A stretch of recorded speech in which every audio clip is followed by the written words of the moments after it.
Bom, hoje no nosso mergulho profundo a gente vai focar em cruzar dados de produção, né, com a recepção do público. A missão aqui é entender o que faz uma bebida bem específica se destacar tanto. Aham.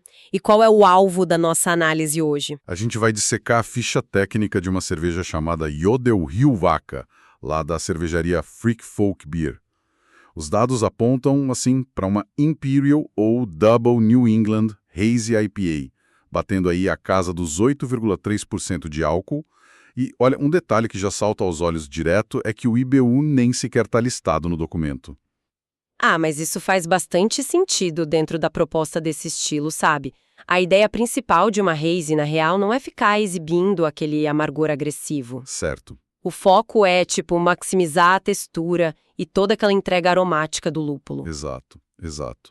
E com esses 8,3%, eu bato o olho nessa ficha e já vejo aquele clássico martelo de veludo. Nossa, sim, o famoso martelo de veludo. Tem aquela pancada do álcool que é bem característica da potência de uma Double IPA, mas a apresentação e a turbidez típicas do estilo meio que escondem essa agressividade toda, né? Tudo isso debaixo de uma textura incrivelmente macia. Com certeza. E o documento revela que o segredo dessa textura vem de uma escolha de produção que é quase extremista na sua simplicidade. Fica claro ali que a Jodelhilvaka é, na verdade, a segunda edição de uma série deles. Sério? Isso, uma série focada exclusivamente em destacar variedades únicas de lúpulo. E aqui a aposta foi, usar 100% do lúpulo Riwaka num processo de duplo dry hopping. 100%. Só o Riwaka. Só Riwaka. E a ficha também confirma que não é uma daquelas colaborações com outras cervejarias, sabe? Não tem um açafro vintage específico e segue em produção ativa. Olha, lendo isso, eu confesso que me bate um certo ceticismo, viu? Fazer um duplo dry hopping focando 100% no mesmo lúpulo soa muito arriscado. Eu fico impressionada também, porque a princípio parece muito repetitivo, né? Pois é. Pensa na culinária. Se a pessoa usa só um tempero muito pesado em tudo, o prato costuma ficar meio monótono.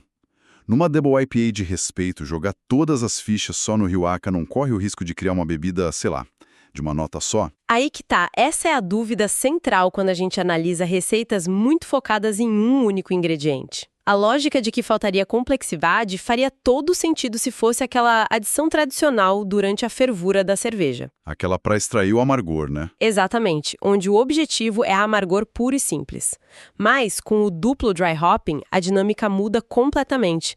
Esse processo vai saturar a cerveja com óleos essenciais a frio. Ah, frio. Isso muda tudo? Muda muito. Ao dobrar essa carga usando o mesmo Riwaka, quem está fazendo a cerveja não está apenas repetindo o sabor.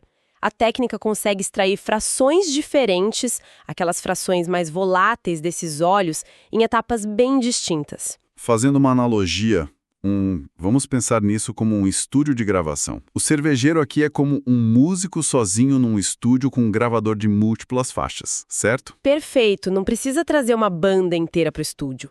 A pessoa vai lá e grava a base do violão primeiro. Isso, e depois ela volta na mesma música, com aquele mesmo violão, mas toca de um jeito diferente para criar a linha de baixo, e depois sobrepõe a percussão batendo no próprio corpo do instrumento. É exatamente isso. É a mesma ferramenta, no caso o lúpulo Riwaka, só que extraído em camadas para criar uma profundidade enorme ali no paladar. Sensacional, mas a grande pergunta é se essa acústica sensorial toda realmente chegou no copo da galera. Chegou e fez barulho, viu?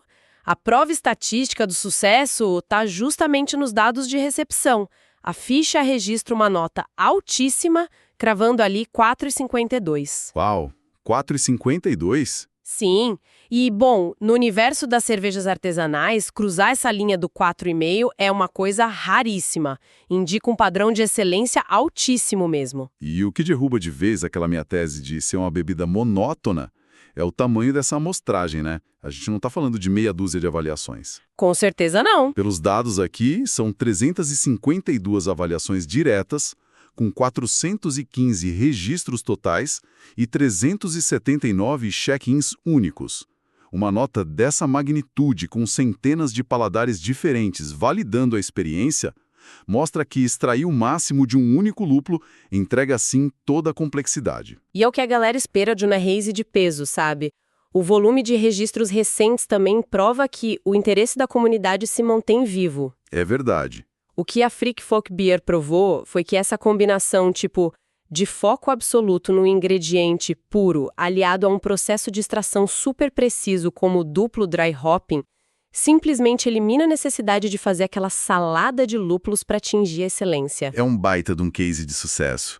E, olha, isso deixa uma provocação excelente para a gente fechar a nossa análise de hoje. Lá vem. Mana. O nosso instinto natural, quando a gente tenta criar algo de impacto, geralmente é adicionar coisas, né? Mais elementos, mais variáveis, fechar mais colaborações. Mas se isolar um único ingrediente e tratar isso com a técnica perfeita revela tanta riqueza a ponto de criar esse martelo de veludo irretocável? É, de fazer pensar mesmo. Exato. Fica a reflexão para quem está ouvindo a gente, quais outros sistemas super complexos do nosso dia a dia poderiam atingir o potencial máximo se a gente simplesmente cortasse os excessos e focasse em extrair a essência mais pura do que a gente já tem nas mãos. E assim chegamos ao final de mais um episódio do Beer Review, um podcast da Rare Beer Brasil. Aqui exploramos o universo das cervejas artesanais, com histórias, curiosidades e experiências que tornam cada gole especial. Beer Review, Rare Beer Brasil. Se você curtiu, siga o podcast na sua plataforma preferida para não perder nenhum episódio. Compartilhe com amigos que amam descobrir novos sabores e histórias. Beba menos, mas beba melhor. Até o próximo episódio e saúde!